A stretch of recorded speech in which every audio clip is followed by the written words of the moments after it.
Bueno, quería compartir con vosotros, primero que nada, bueno, muchas gracias por invitarme a compartir este breve pensamiento. Como siempre y evidentemente por mi trabajo pues va enfocado en la iglesia perseguida. Y voy a leeros simplemente un par de versículos. Mateo 16, 22, 23.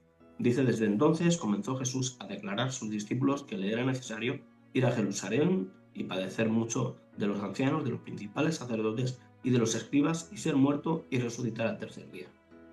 Entonces Pedro, tomándole aparte, comenzó a reconvenirle, diciendo: Señor, ten compasión de ti. En ninguna manera esto te acontezca.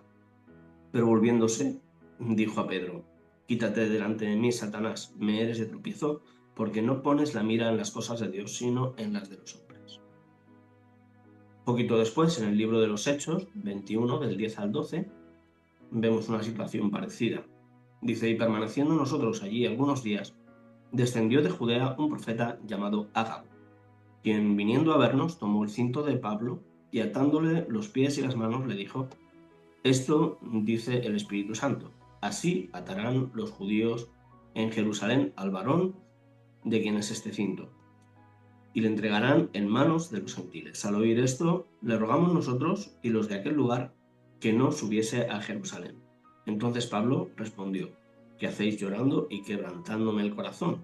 Porque yo estoy dispuesto no solo a ser atado, mas a morir en Jerusalén por el nombre del Señor Jesús. Realmente vivimos en un mundo que nos tienta con la comodidad. De hecho, bueno, pues está ahí a la orden del día. Vivimos en la sociedad que llaman del bienestar, y el objetivo de la sociedad del bienestar pues es básicamente eso: estar bien. Y hay muchas voces, ¿no?, que abogan por que nada malo nos pase, porque nada nos acontezca, cuando el Evangelio es algo bastante más complejo que vivir simplemente en el bienestar. Y es muy importante discernir la voz de Dios y a dónde nos quiere llevar. En el libro de los Hechos vemos como hasta en 2 ocasiones el Espíritu Santo le impidió a Pablo ir a determinados lugares. Sin embargo, en la ocasión en la que hemos leído, esa advertencia no era un impedimento, era una información adicional para Pablo, que debía de saber que el precio que le iba a costar ir para allá. Y Pablo estaba bien dispuesto a pagar ese precio.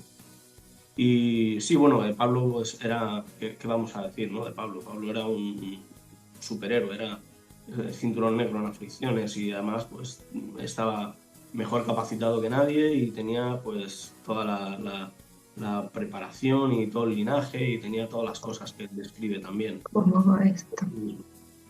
Y yo quiero contaros una historia de alguien mucho más reciente. Se llama Advesh Kumar, él es de India, y este hermano pasó una situación parecida a estas que vemos en la palabra.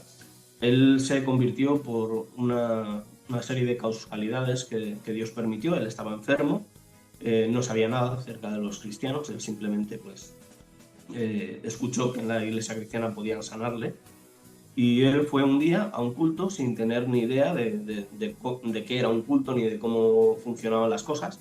El pastor estaba predicando, él interrumpió y pasó por en medio de toda la congregación, y cuando llegó al frente se paró delante del pastor, le interrumpió y le dijo: eh, quiero que me sane.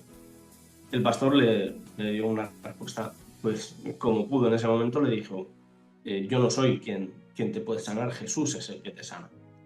Entonces Albert le dijo: bueno, pues que Jesús me sane. Y el pastor, pues cuando ya terminó, oró por Albert, puso las manos sobre él y Jesús le sanó. Y Albert se fue pues para su casa pensando en estas palabras, ¿no? Jesús es quien sana. Y pensó: bueno, pues en mi casa también hay enfermos y a lo mejor Jesús quiere sanarlos. Y hizo exactamente lo que habían hecho por él. Puso las manos sobre ellos, oró, y en el nombre de Jesús los enfermos se sanaron. Al poco tiempo pensó: bueno, pues en las aldeas de alrededor también hay gente que está enferma, ¿no? Y a lo mejor Jesús quiere sanarlos. Y entonces fue por las aldeas y oraba por la gente, y la gente se sanaba, porque Jesús quería sanarlos, quería hacer milagros allí. Y antes no había leído todavía, creo que ni una palabra de la Biblia, creo que no se había leído ni una hoja todavía, solo sabía que Jesús sanaba. Eh, un poquito tiempo después, esto se fue haciendo conocido. India es un país que está en manos de un partido nacionalista que se opone a los cristianos y que de hecho tiende a instigar a la gente en contra de los cristianos y de cualquier minoría religiosa.